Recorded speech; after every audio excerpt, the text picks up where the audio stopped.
Hello everyone, welcome to the Best Online Tutorials channel. In this one I'm showing you how to disable VBS in Windows 11 for gaming performance.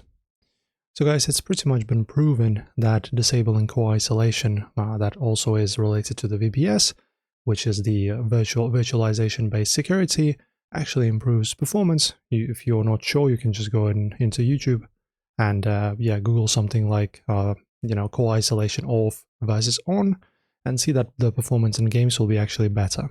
So if you want to disable that, which I heavily recommend actually, and I actually myself do have it disabled as well, navigate to the settings. If you don't want to search, you can just type in VBS right here in the top. This will take you right to that setting. If not, if you want to go manually, go Privacy and Security, Windows Security, open Windows Security, then you go Device Security, and then click on this blue text that says Core Isolation, and in here, under kernel mode, hardware enforced stack, turn this off. And after that, you can actually go ahead and reboot your PC just in case, and now this feature will be removed, and you'll get more FPS in your games.